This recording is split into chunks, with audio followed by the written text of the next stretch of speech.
Do you love movies? So do I. What's up, y'all? It's KB, and I love movies, inviting you to listen to The Conversation, a film podcast where passion meets perspective and opinion.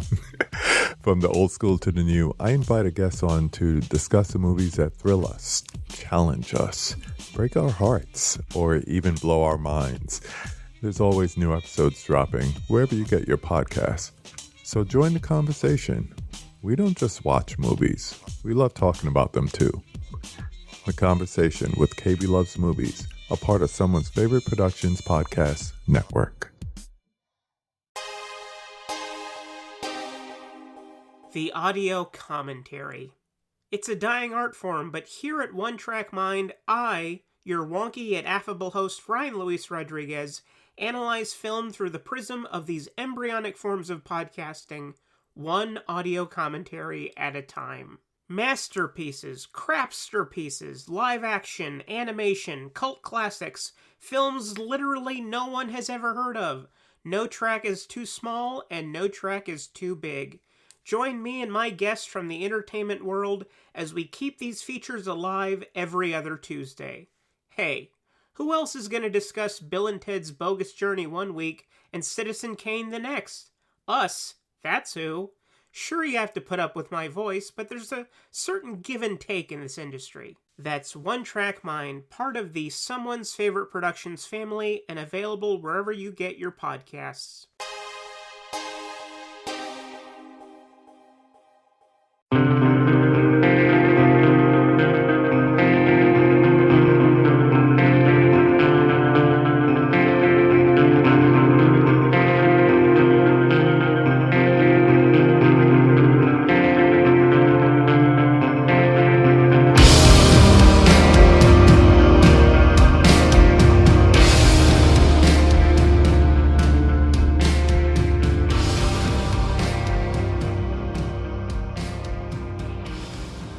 Hello everyone and welcome to the Kulturecast. I'm Chris Stachiw and I'm joined as always by Black Widow himself, Eric Kniss. I am flattered. Flattered is the word I'm going to use. Absolutely flattered, my good man. Thank you. I'll take it. I am. I am Black Widow. And it's true. On this episode of the Kulturecast, we are talking about the most recent film in the Marvel Cinematic Universe. Okay, hold on. Wait, who am I kidding? Marvel would never release a film this bad. We are going to be talking about Red Sparrow. The film is based on the book of the same name by Jason Matthews and stars Jennifer Lawrence as Dominika Egorova, whatever. They say her name so many different times in the movie, it's hard to keep track. I hate it. I hear it in my sleep and I want to murder everybody. And she is an agent of the Russian state tasked with outing a mole in the government. Morning, Mama. What is it? I have to go away for a while.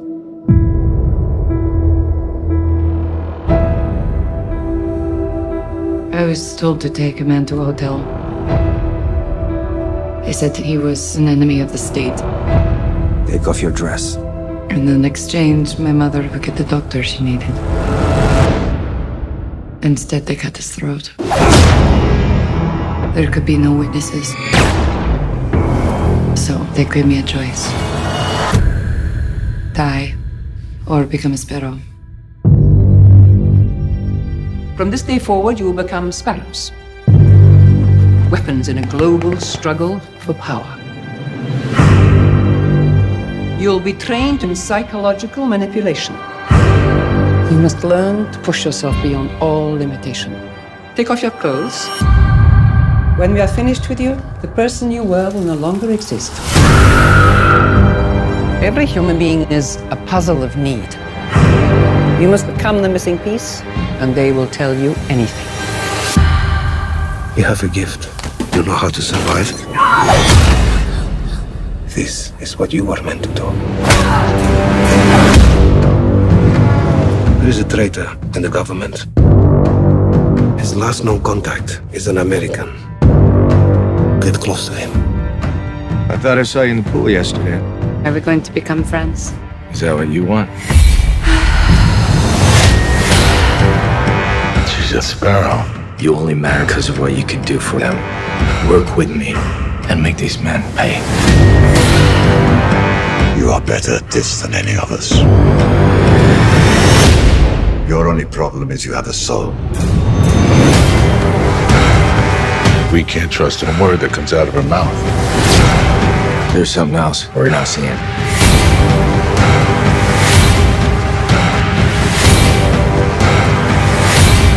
If she's compromised, she will be eliminated. What have you done? You belong to them. They'll never let you go. I'll find a way.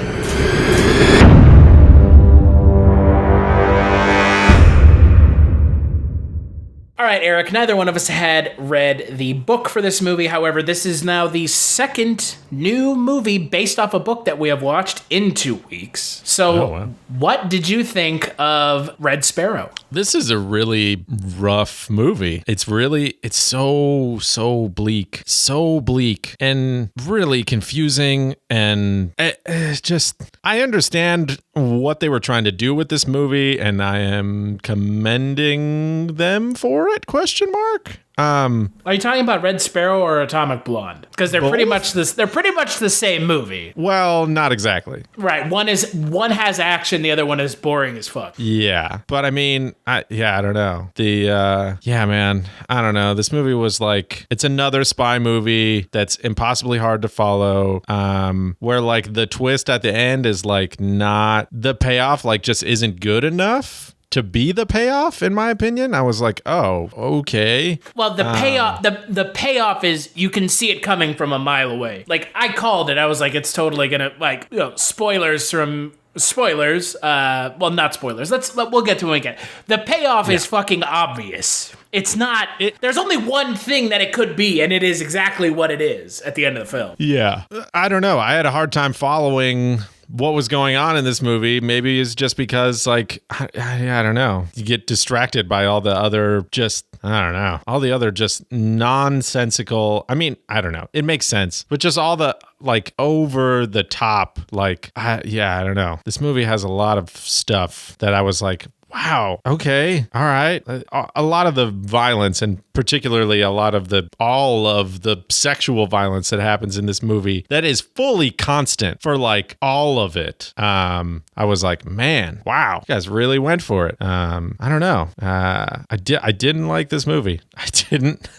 I didn't find it entertaining, and didn't like come out of it knowing anything or feeling anything better about the world or myself or anything like that. I don't know. I don't know if the movie itself was like actually a garbage movie, but I didn't enjoy it at all. I am with you 100%. Okay, so funny story.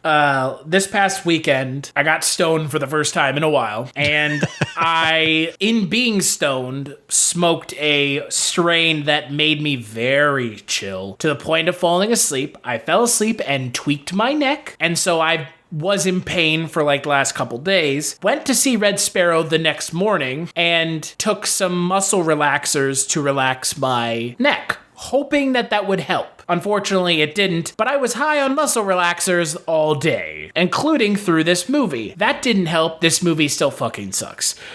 This is Tinker Tailor Soldier Spy for dum-dums. It's boring. It's Tinker Tailor. Okay, actually, you know what? I got a better name. Titty Tailor Soldier Spy. Wow. But that's what it is. It's like that movie with none of the fucking finesse of a John le Carre novel adapted to a film. It's really fucking predictable. And Jennifer Lawrence, sorry to break it to anyone, and again, roast me all you like, she is not a good actress. She is boring. She is about as boring and milquetoast as an actress gets. She is not exciting or fun. It feels like she's going through the fucking motions. I've been saying that.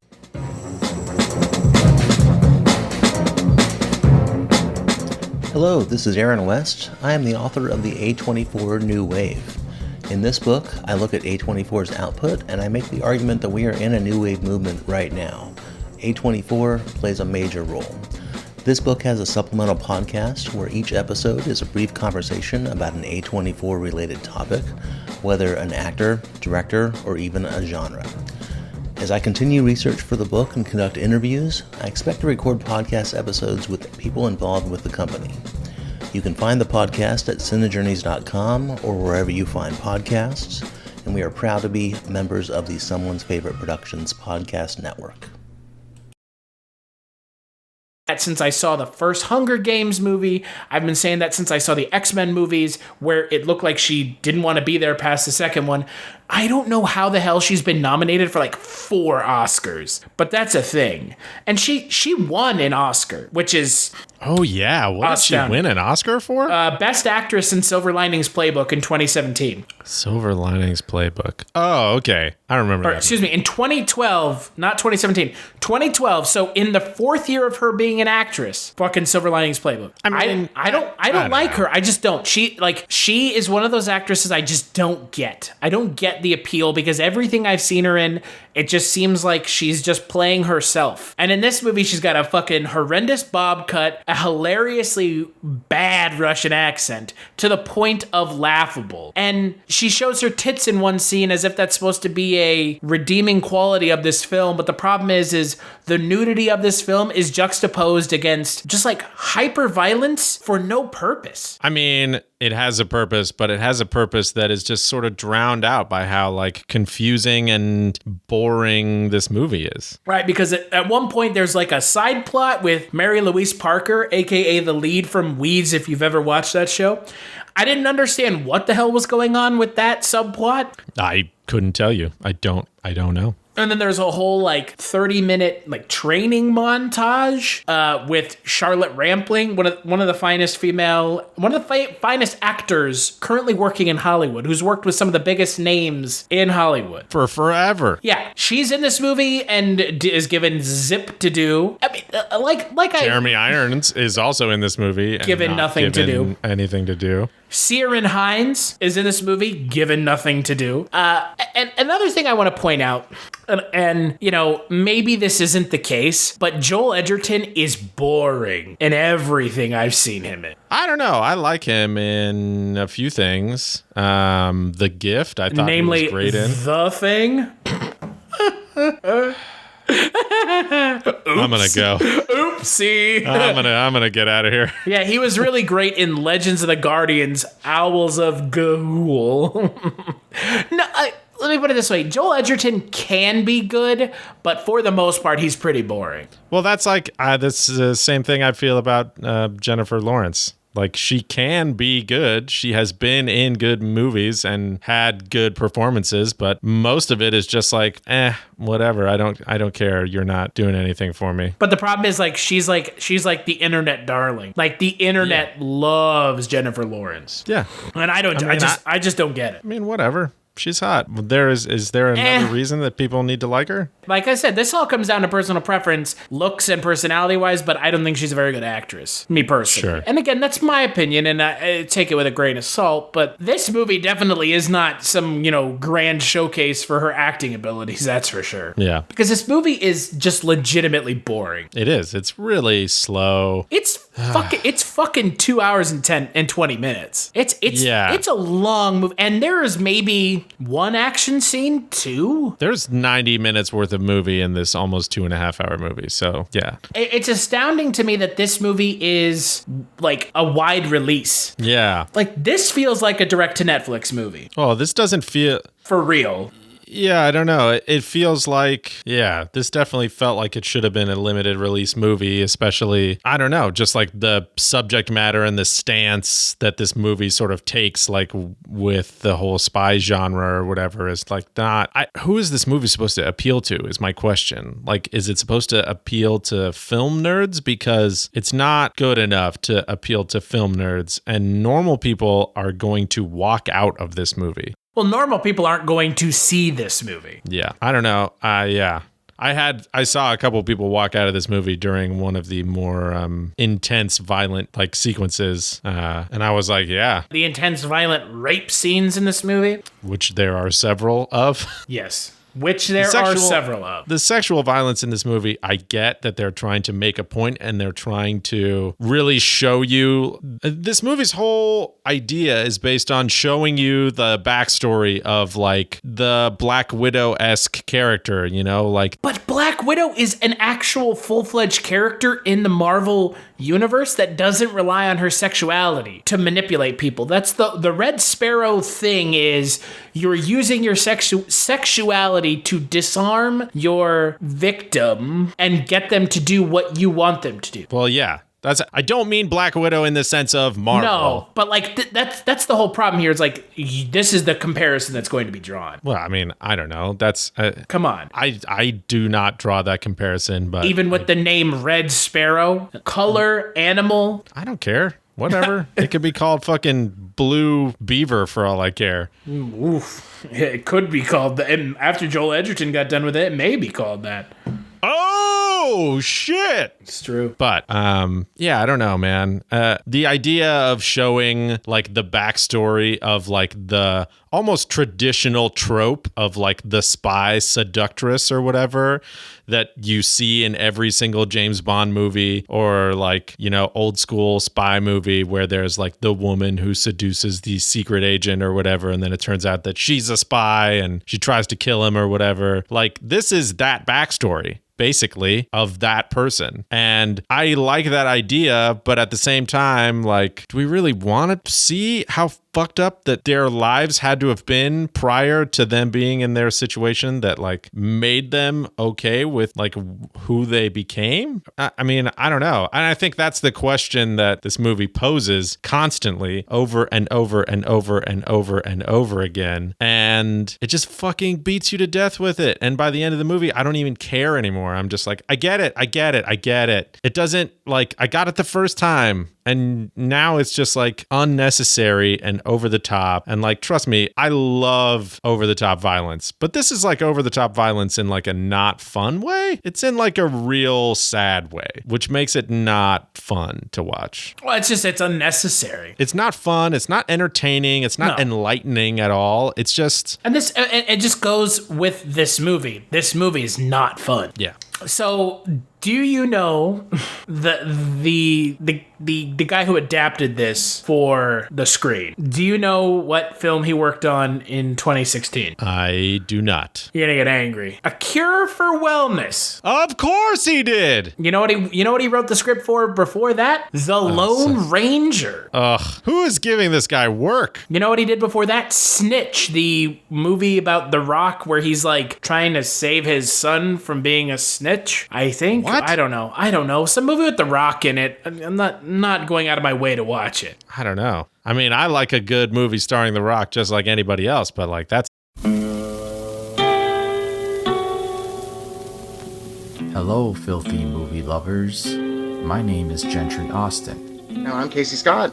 And we're the hosts of The Sin Syndicate, film podcast for something weirdos, anti-criterion bros, and Joseph Sarno aficionados. Join us semi-weekly as we peer into the adults-only theaters and sticky-floored cinemas of the golden age of sexploitation, when the morals were loose, the laws were murky, and the intercourse was all simulated. Find us now on the Someone's Favorite Productions podcast network.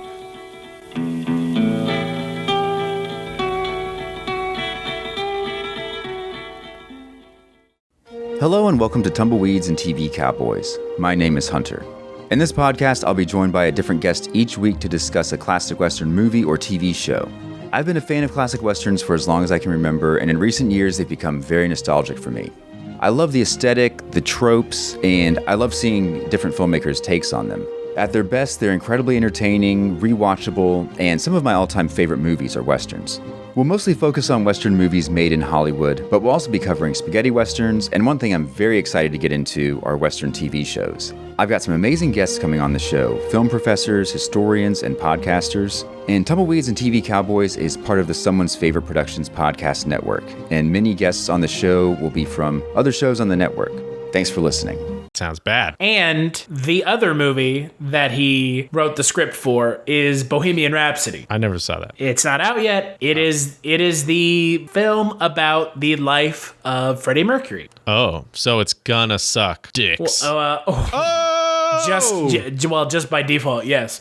But also, it's going to be fucking probably pandery Oscar bait garbage. I mean, yeah, but you know what? Whatever. Look, if you're Gary Oldman, you can go and win an Academy Award doing that. Yeah. Well, yeah, I don't know. I didn't see that movie, so I'm not going to talk shit on Gary Oldman's performance. Well, no, Gary Oldman's a great actor. He's an amazing actor. Doesn't change the fact that they gave him an Oscar because of his body of work, not because of the movie he was in. Yeah, they did the same thing with Leo, so... Yeah. Except Leo hasn't worked for 40 years.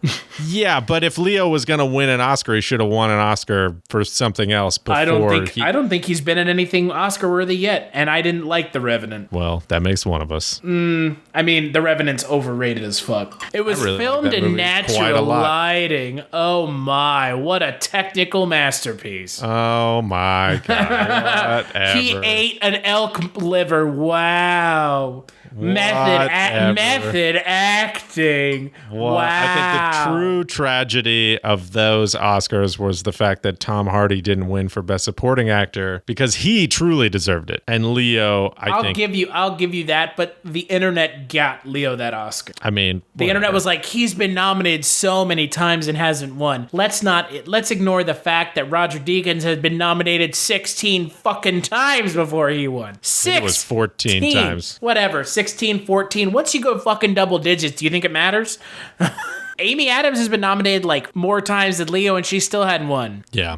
But again, hey, Leonardo DiCaprio, he's like the mainstream actor for like people that want to watch movies that are like slightly outside of like Transformers or mainstream shit. Like The Revenant's not a mainstream movie, but people went and saw it because of Leonardo DiCaprio. Kind of like Inception. Like Inception's not an inherently mainstream film. No, not really. Well, I mean, it's mainstream enough to where it made a bunch of money and because it's got a bunch of press and stuff. But conceptually, I'm sure most people went and saw that movie and just went, "What the fuck did I just watch?" This movie challenged me a lot. Yeah, it's really a hard movie to understand. I mean, whatever.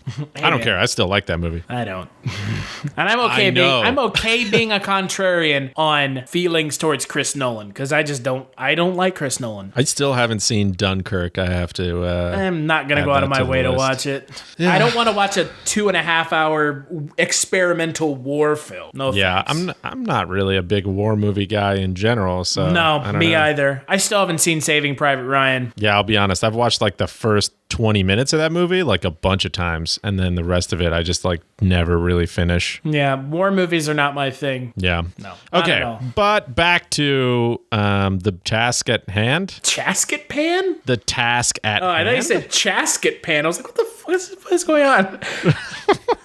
Is there anything else to say about this movie? Yeah, I don't know. It's really like over the top, gratuitously sexually violent. Like you said, if people are walking out of the theater, this is not a movie for most people. And it's like people are walking out of the theater and it's not like, and I'm not just going like, oh, these white yuppies like can't handle the sexual violence like because this is real life. It was like they walked out of the theater like the third time that it happened. And I was like, yeah, dude, I totally understand. If my balls were any less big than they already are, like I would have walked out too, because like that shit's fucking, it's unnecessary and the movie's not good. If we didn't have to do a podcast over it, if I didn't have to talk about this movie, like I would have walked out halfway through and been like, this movie was a fucking waste of my money and demanded my $12 back or whatever. Yeah, no, I'm with you. This movie is really not something anyone should go see. If you want to watch a movie like this, even though I don't think either one of us were really too high on it, just go watch Atomic Blonde. Atomic Blonde is like kind of the fun version of this movie. It's still not a great movie. No, the spy stuff is like equally as convoluted and stupid and impossibly hard to follow, but at least the action is fucking awesome as hell. I agree. At least it understands what people want to see. Yeah. Which is like over-the-top violence that's hyper-stylized. Well, this movie understands what people want to see. People want to see Jennifer Lawrence's titties. Yeah, but you only see it for like one scene. Okay, you can go online and see that. Like there's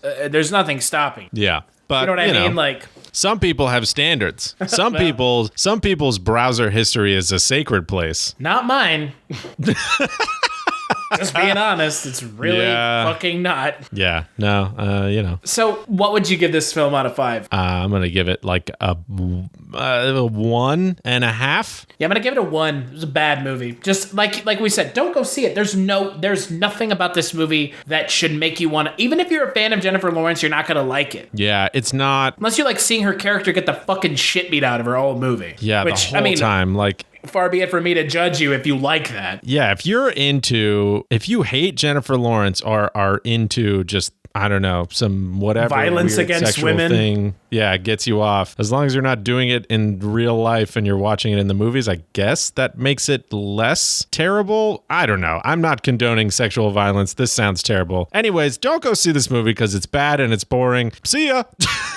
Yeah, this is a bad movie. Don't go see it. The end. The end. Bye. What do you think this film has on Rotten Tomatoes? Oh, I don't know. I want it to be low, but I bet it's not low. I bet it's sort of middle of the road. I would guess like 70%. 49%. It is rotten. Oh, it's low. It is rotten. Red Sparrow's tense character-driven story. Here's the but and elevated by outstanding work from Jennifer Lawrence, helped this topical spy thriller overcome its somewhat uneven narrative. Topical? Somewhat uneven? Hold on. Topical because it has to do with Russia. Oh, fuck yourself.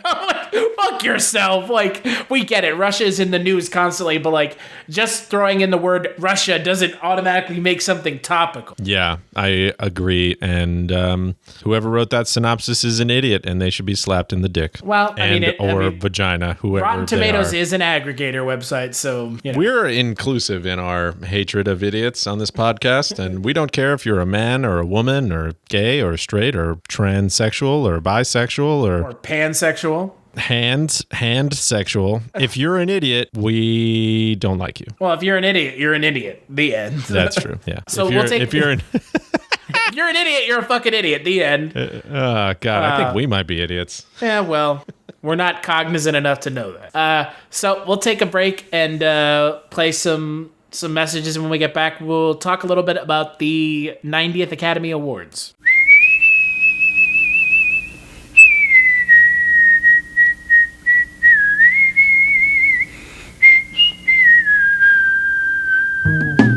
Who is Carl Kolchak? He's a reporter.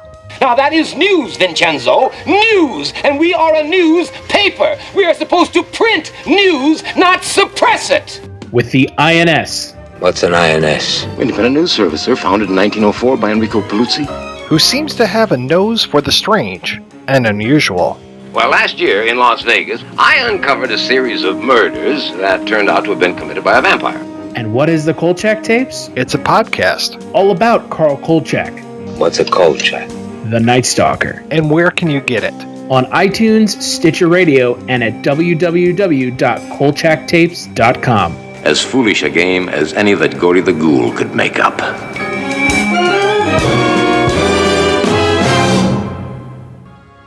Movies have become a portal to a vast and growing pop culture universe, but you don't need to go over the rainbow to get your pop culture fix. Just head to Rainbow Comics, Cards, and Collectibles. They are your one-stop shop for comics, toys, posters, games, and more. Not a pop culture nerd? No problem. They have something for everyone, including a wide array of sports cards, collectible card games, even memorabilia. Stop by one of their 2 locations today. The flagship location at 3310 South Minnesota Avenue, Sioux Falls, South Dakota, or their newest location at 1501 Pine Lake Road, Suite 17, Lincoln, Nebraska. Most importantly, don't forget to add them on Facebook for pop culture news, weekly live videos, and special events. Here's what some people are saying about the Projection Booth podcast. Week after week, I'm mesmerized by the focus given great films and questionable films alike. But every episode is a learning and entertaining experience. This is hands down the best movie podcast. They cover so many different genres across so many years, from obscure movies to blockbusters. If there's only one podcast about movies and cinema that you listen to, make it this one. The Projection Booth Podcast, with new episodes available every week at projectionboothpodcast.com.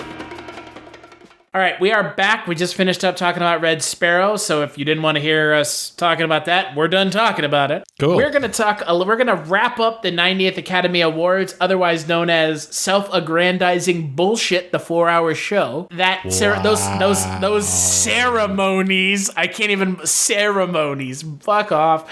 They were held March 4th. 2018 at the Dolby Theater in Hollywood. And the host was Jimmy Kimmel for the second year in a row now. I guess they like Jimmy Kimmel. I don't know. Maybe it's a convenience thing. He only works across the street, so... Right, yeah. He's available.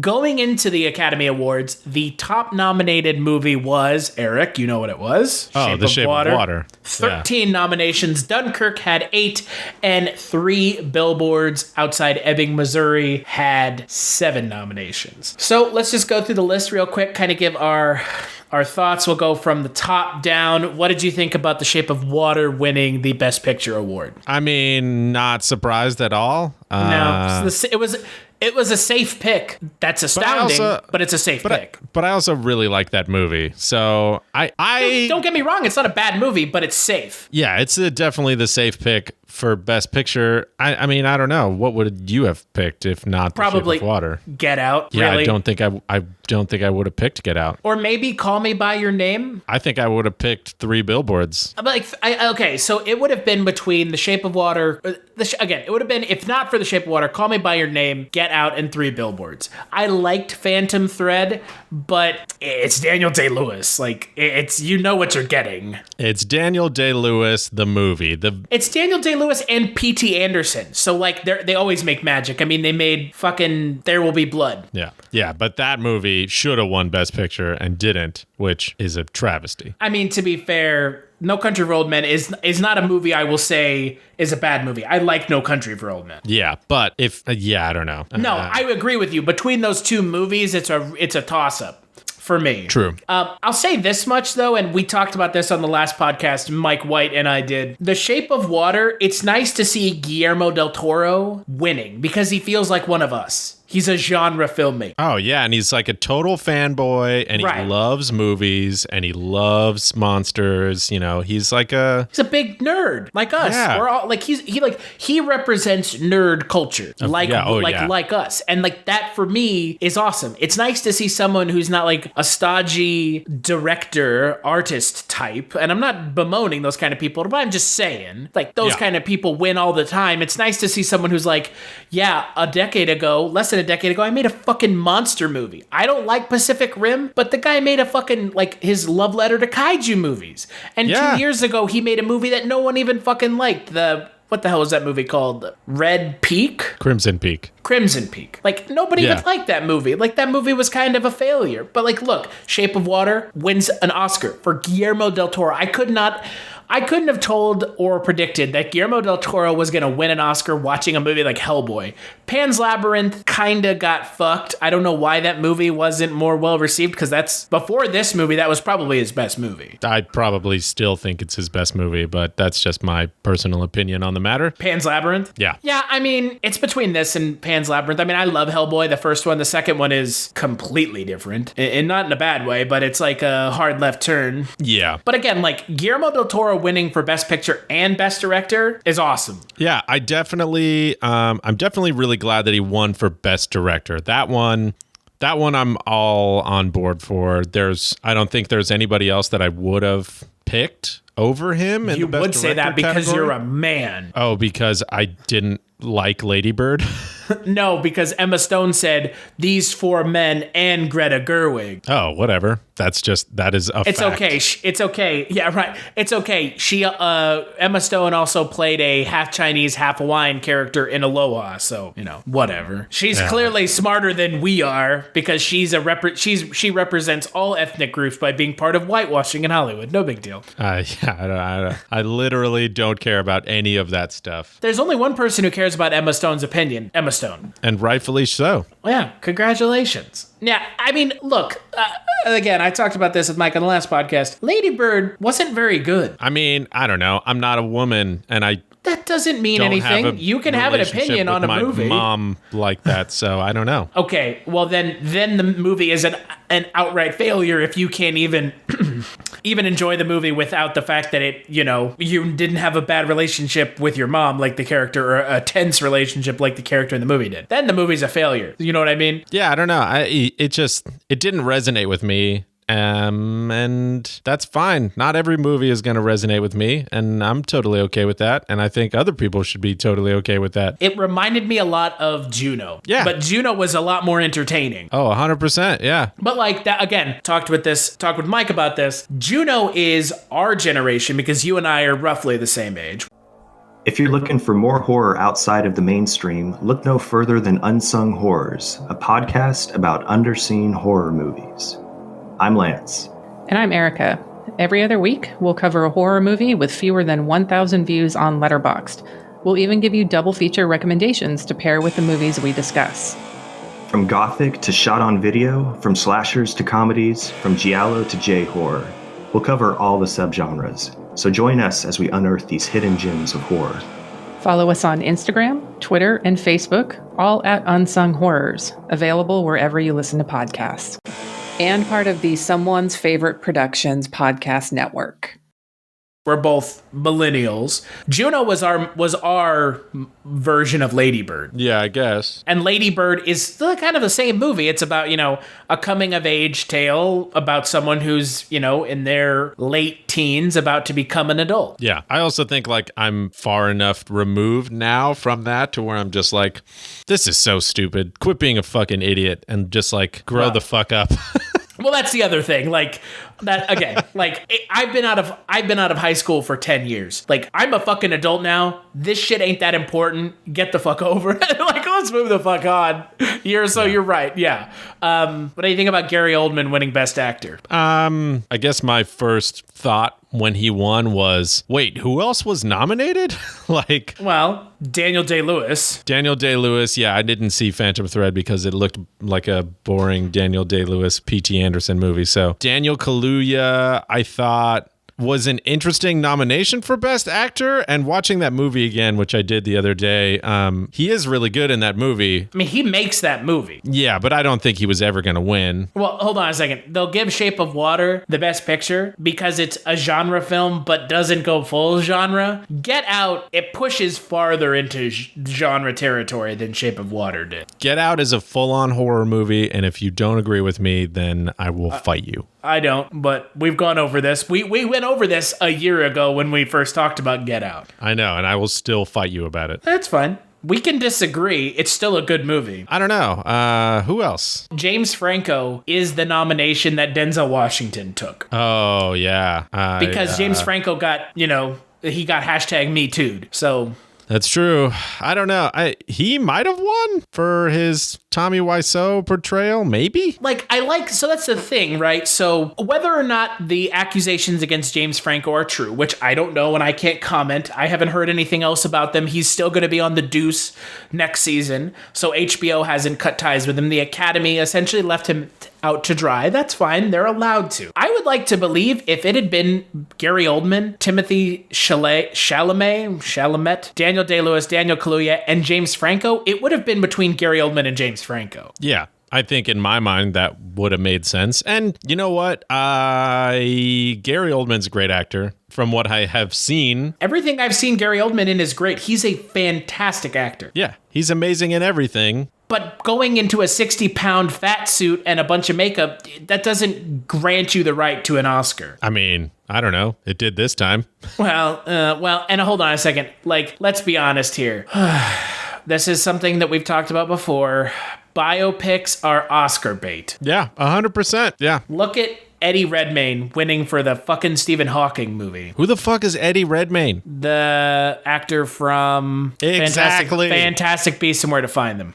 Okay. From The Danish Girl. Also didn't see it. Well, don't, because a movie about a man turning into a tasty pastry is not as exciting as it sounds. Oh, man. It's making me hungry, though. I'm so hungry. I would like to believe that James Franco would have won. Yeah, I don't know. I guess we'll never know, but it's an interesting thought to have. Yeah. Right. But then again, like, that's you and me being like fucking film nerds and being like, wouldn't it be totally bananas if James Franco won for portraying one of the weirdest guys in Hollywood? That would have been a really interesting, cool, like, turn of events to have happened. But yeah, fuck it. I don't know. Gary Oldman, you deserve it. You're a great actor. And yeah, he won it for his body of work. Which, I mean, he won it because of Bram Stoker's Dracula. I hope that he won it for Bram Stoker's Dracula, just for his hair in that movie alone. That movie is batshit insane. That movie is fucking nuts. That movie is Keanu Reeves' third best movie. I'm glad Gary Oldman won because he, like you said, he deserved. What did you think about Frances McDormand?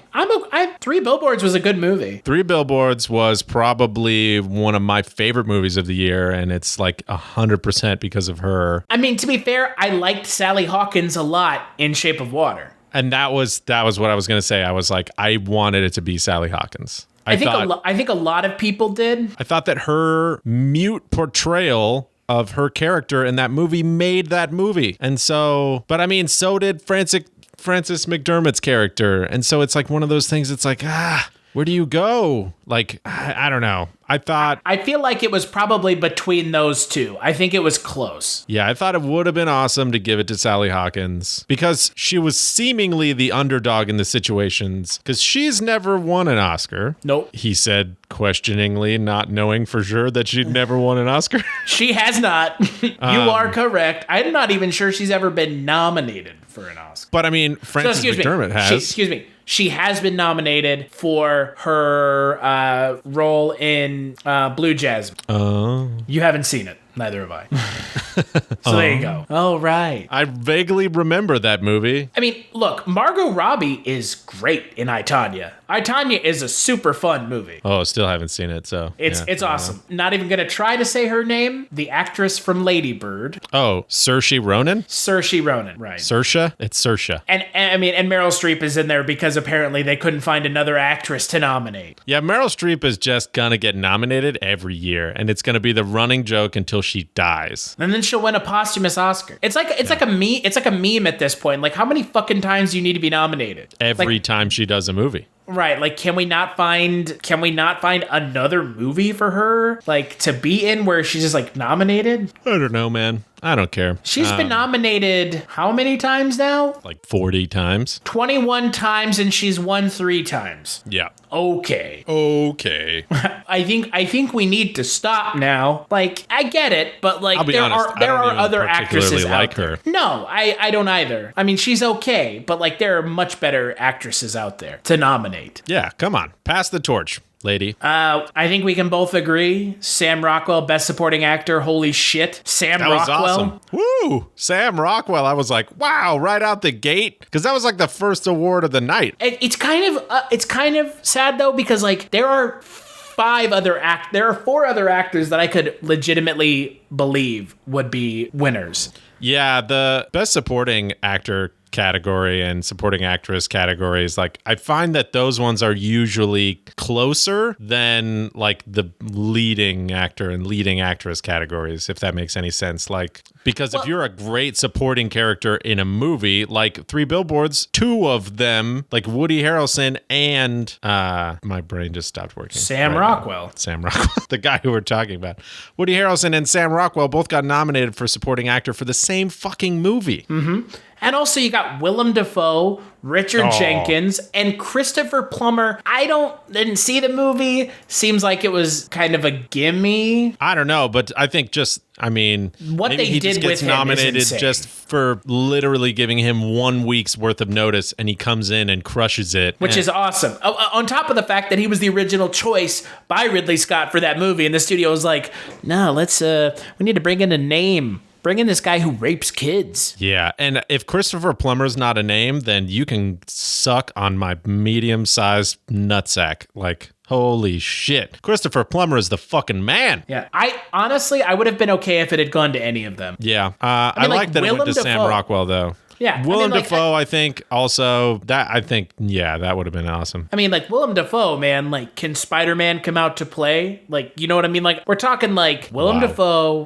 one of the finest character actors of all time, without a doubt. One of the finest actors of all time. Yeah, agreed. Everything that I've ever seen Willem Dafoe in, I'm like, wow, this movie is better because Willem Dafoe is in it.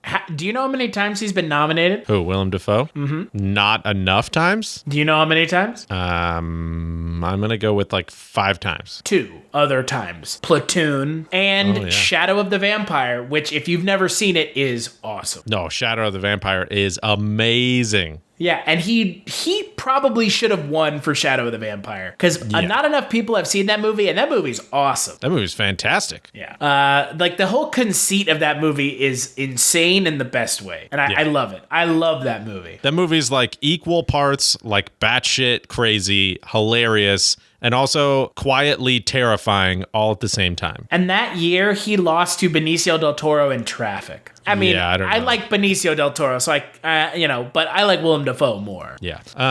Okay. Down the list. What did you think of supporting actress? Was what's her name from I, Tonya, right? Yeah, Allison Janney. Yeah. I don't know. I didn't see that movie, so I can't speak to her performance, but that was the performance that everybody was saying was amazing. Right. I think it was all right. I mean, I'm okay with it. She is probably the best part of that movie. Again, and this is kind of something that the best supporting actors and character actors in a movie are normally the most memorable roles. I mean, think about Robert Downey Jr. in Tropic Thunder.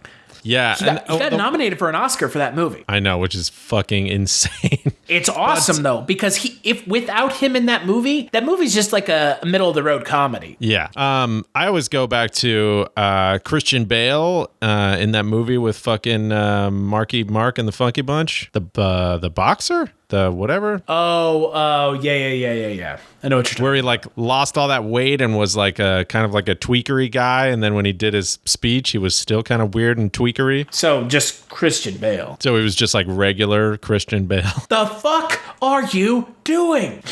Yeah. Fucking Christian Bale. Yeah, The Fighter. Yeah, The Fighter. Yeah, I mean, he's the only part of that movie that I even remember. The rest of the movie, I'm just like, I couldn't even tell you what happened in that movie, except for the fact that Christian Bale was amazing in it and made the movie. Yeah, again, that's what the supporting actors do for me. Yeah. Best original screenplay, Jordan Peele for Get Out. I thought that was well-deserved and awesome that he got the award for it. I think it's a little sad it took 90 years to give an African-American screenwriter the award. Well, that's astoundingly depressing. Yeah, but whatever, man. It fucking happened now. And think about it, though, right? Like, that's fucking bad. Yeah. I don't know. What can I say as a white male moviegoer that can make the situation better that's bad. Other than like support people who aren't white males. Like that's it. That's all I can say is, but go see movies written by people of all races and creeds and ethnicities and sexes and genders. Agreed. No, I agree. If it's awesome, go see it. Like, it doesn't necessarily need to be something that's like, written by you for you, That's what movies are about. Yeah. You can only eat mayonnaise sandwiches for so long before you want like. But man, they are delicious. Oh God. Yeah. Sometimes you just want something different, You want like a salad or like a steak or like I don't know, some fucking tacos or some curry or something. I don't know. Best adapted screenplay went to Call Me by Your Name, James Ivory. Guy's 89 years old. He's been nominated a handful of times. I think it's well deserved. Again, that's not a bad movie. I don't think that the Academy really has a whole lot of highbrow thoughts on a movie about gay love because, Brokeback Mountain didn't win the year that it was nominated, and that's a pretty good movie. So yeah, I don't know. I have no opinion. I did not go and see that movie. So Coco wins Best Animated Feature Film. Coco's awesome. Thank God that it wasn't The Boss Baby. That's all I'm going to say about that. There was no way in hell that The Boss Baby was going to win. Coco was great. It's a feel-good movie with great message, good music. I like the setting of it. I like that it's, introduces a lot of people to a side of Mexican culture that a lot of people don't understand or know about at all. And I think it's great. It got me in the feels. I cried a couple times during watching it, like a big man baby. Yeah, I had the one moment where I almost teared up at the end, and then I remembered that I'm not a man baby. That's fine. Those of us who accept our emotions are allowed to be human. Those of us who are robots don't have to. What else? Kobe Bryant won an Oscar. Great. Yeah. Fuck yeah. Kobe. It's cool. In 2003, he didn't rape someone. No big deal. Allegedly. Allegedly, his blood was on her shirt and her blood was on his shirt. Hashtag me too, though, guys. That's allegedly. That's the hypocrisy of Hollywood, though. Allegedly. Yeah, well, so this whole Me Too thing, a lot of them is allegedly. Yeah, that's true. But still. that's the problem here. It's a lot of hypocrisy. It's a lot of hypocrisy. Yeah. I just want to throw this out there for the record that if Kobe actually raped somebody, I would not be defending him. But I don't think that he did. I don't know. The situation is pretty suspect. But that's coming from a diehard Kobe fan, and you can crucify me all you want for liking the basketball player. I don't care. Coming from an Angelino, so. Yes, a true purple and gold. I have 3 Kobe jerseys, Angelino. And you rape women in them. I have never once touched a woman without consent. Smart man. Dude. Oh, God. Yeah, I think the past several, I don't know. You probably just leave it at that. Yeah. Probably just leave it. Okay. Let's just continue. We can edit all this out, right? Yeah, we can edit this out. The other kind of big one that really irked me, and you're probably not as irked by it as I was, Blade Runner winning Best Visual Effects. I mean, who else was going to win Best Visual Effects? War for the Planet of the Apes, a movie that literally relied on its effects to sell the movie. Well, yeah, so did Blade Runner. Not really. Blade Runner. Of course it did. No, see, here's the thing. War for Planet... Okay, take all the CGI out of Blade Runner 2049. Okay, it's still a sci-fi movie. Take all the CGI out of War for Planet of the Apes. Are you a film fan who loves the ultimate home video experience? Look no further than The Disconnected. Your host, Ryan Verrill, is your go-to source for the latest and most accurate information on home video releases, exclusive interviews with industry insiders and filmmakers, and has established a thriving community where every film and physical media enthusiast feels welcome. From hidden gems to blockbuster hits, The Disconnected brings you insider knowledge and a welcoming space to share your love of cinema.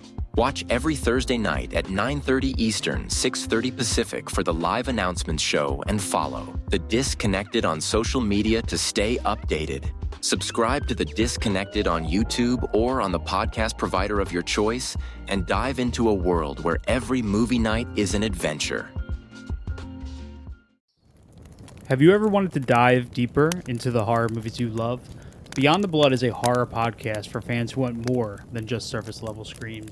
We do deep dives into the movies that shaped us, digging into director commentaries, behind-the-scenes stories, deleted scenes, and the special features that most people skip. Each episode is a love letter to the genre. We break down how these films were made, the creative risks that paid off or didn't, and the lasting impact they've had on the genre as a whole. From 70s slashers to modern nightmares, we celebrate the craft, chaos, and characters that keep us coming back. If you're the kind of fan who rewatches movies with the commentary on, or you simply grew up in the video store horror aisle, the Beyond the Blood podcast was made for you. New episodes every single week. Subscribe, let's dig deep. Welcome to the Beyond the Blood podcast.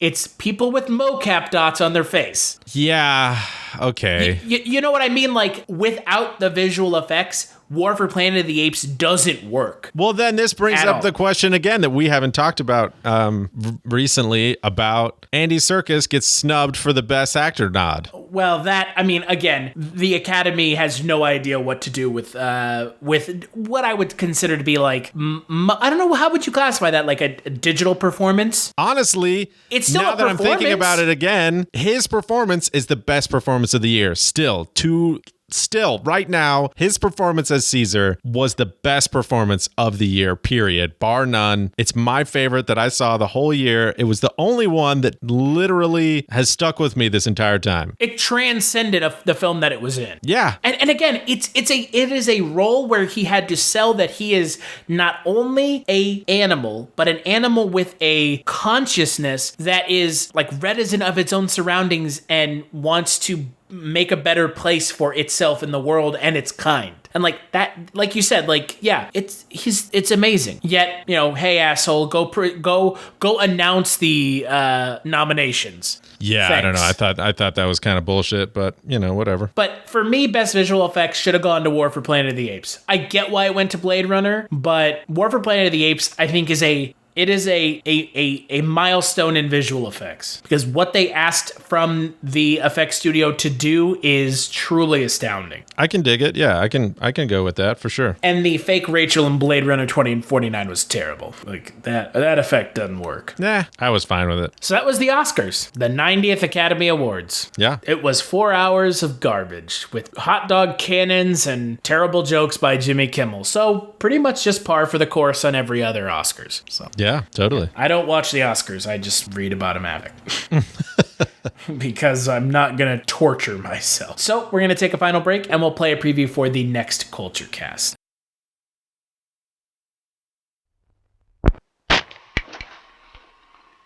ピーター、このエディっていう主人公どう思う？そうですね。なんかね、自分にすごく感じが似ていてね。意外ともう、その自分の性格も意外と似てるような感じで。性格が似てる？この主人公に共感持てる？ええ、すごくその生き方にね。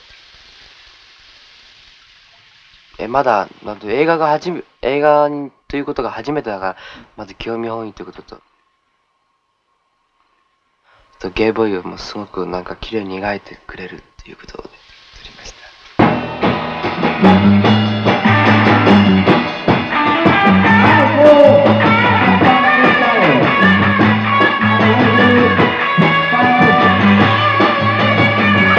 どういう動機でね、ゲイボーイになった？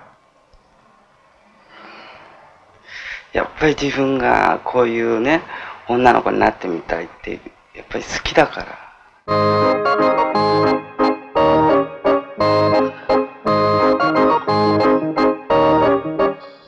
ういうことっていうのはなんかゲイボーイとして生きてるってことが一番幸せなわけですか？今のところはそうです。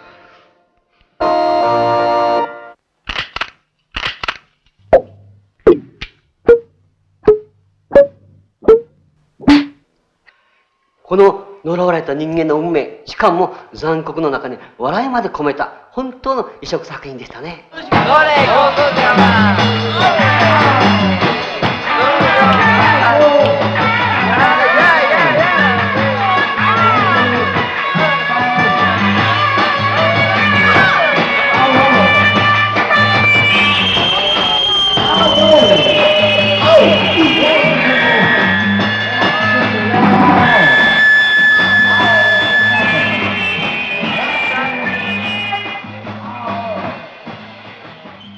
That's right. On the next Kulturecast, we're going to be talking about the next film in Mike White March. We're going to be talking about Funeral Parade of Roses, another Japanese new wave film. I'm looking forward to it. If you listen to our Death by Hanging Kulturecast, these movies are going to challenge our preconceived notions about what film is and can be, and I honestly cannot wait. However, until then, the real question is, Eric, what have you been up to?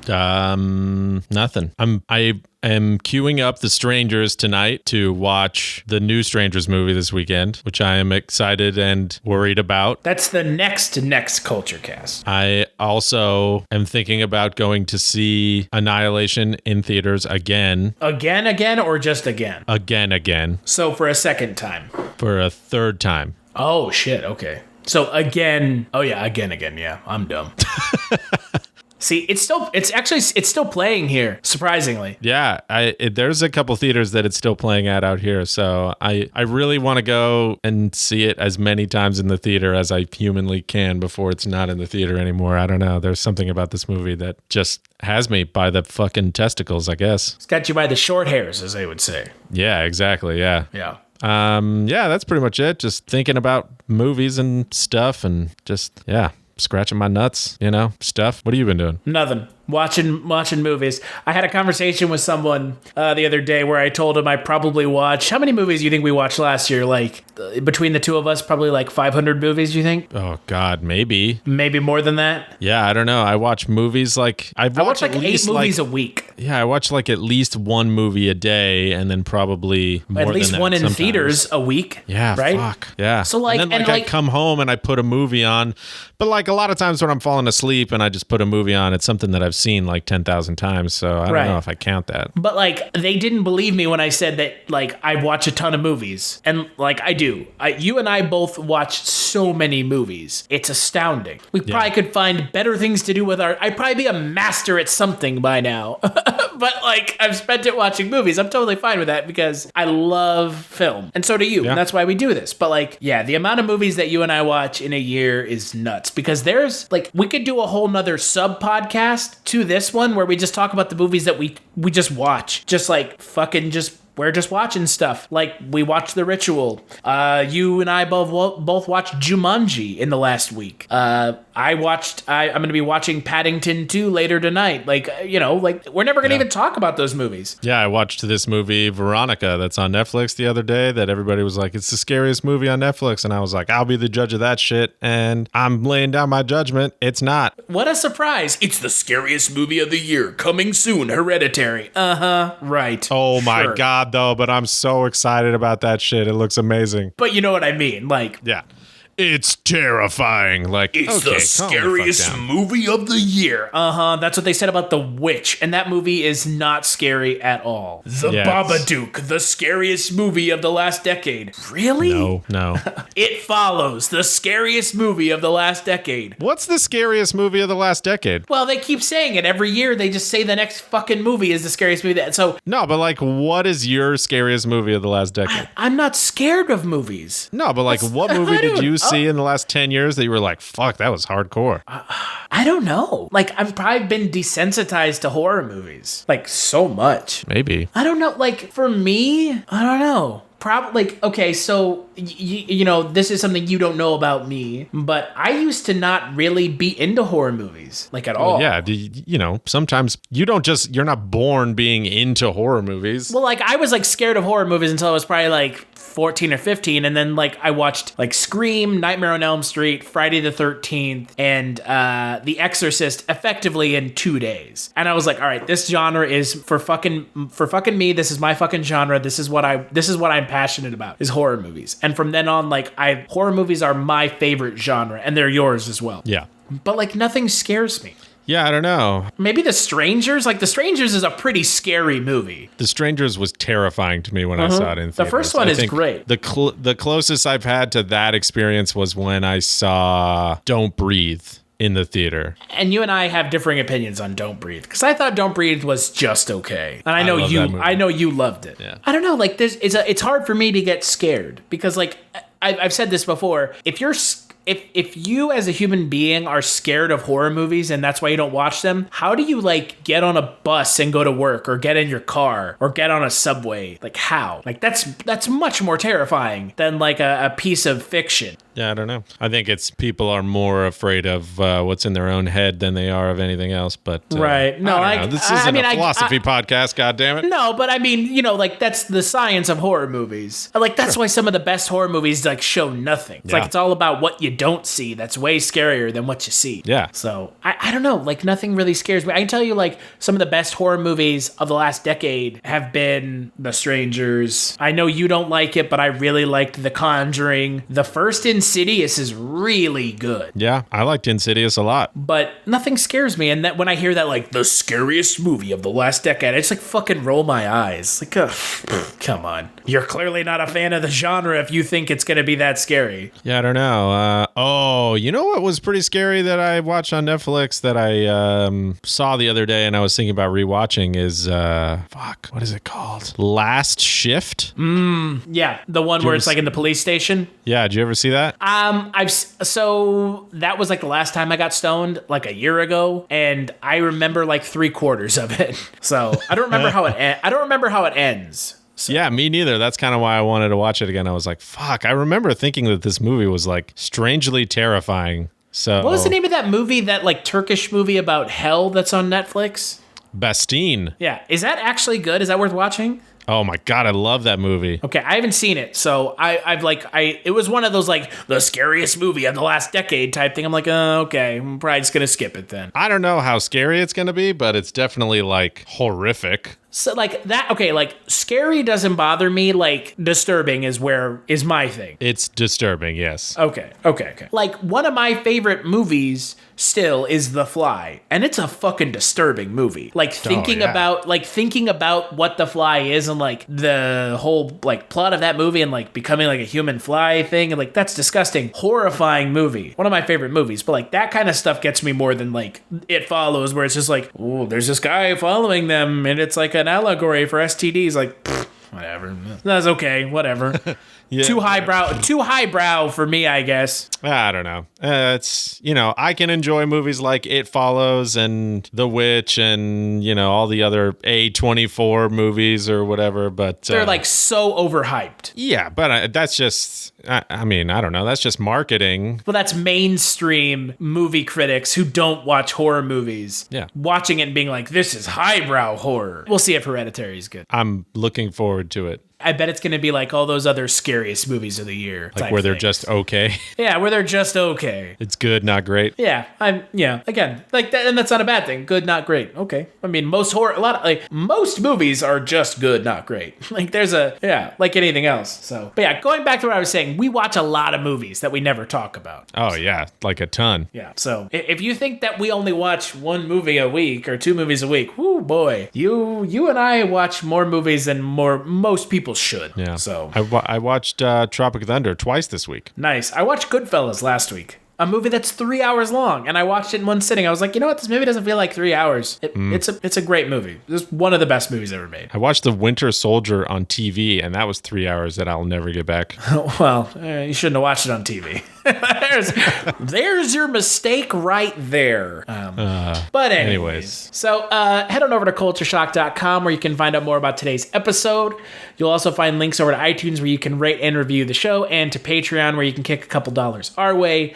Donors get access to unreleased episodes, DVDs, and the guest co-host and pick the movie we talk about on the Kulturecast. What? They get to pick the movie? I don't even get to pick the movie. That's a fucking lie. All right, we watched Red Sparrow because of you. We could have gone and seen Death Wish. Just remember that. That's an Eli Roth movie. Now I wish that we should. Now I wish that we went and saw Death Wish. Though everything I heard about Death Wish was it's a bad movie that's nothing like the original, which of course not, because who's going to watch a movie like the original anyways? I would. I would watch the original. So would I, but like the original isn't like a fucking shoot 'em up movie. It's about like Charles Bronson's character is like a mentally ill man who's trying to get revenge for his family. Yeah, it's like a fully fucked up, like nasty, gnarly ass movie. And this one's just like Bruce Willis killing people. They just Hollywoodized it. And but you can follow me on Twitter at Culture Stash. You can follow Eric on Twitter at Tycho Magnetics. You can follow the website on Twitter at Culture Shocked. And big thanks as always to Eric and Wavoka and to my good friend Justin Scott, aka Dead Decipher, for the intro outro music for the podcast. And we will see you on the next Kulturecast. Peace. Posted with the crew, You know how we do, I'm just two-step, drink in my right hand, phone in my other hand, getting to the money, oh man, two-step, posted with the crew, You know how we do. Hey, two-step, you know what I'm saying? 1, 2, 1, 2, Benjamin, aka the Black T, you know what I'm saying? Catch me with my crew every day. Two-step. Phone in my other hand, like, hello? Oh, get into the money, man. Yeah.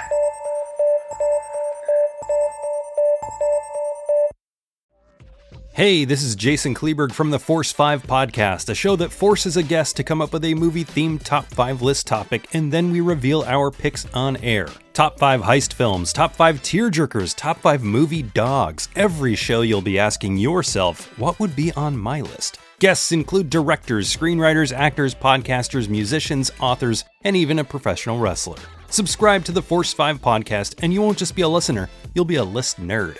The Force 5 podcast, available wherever you're listening now.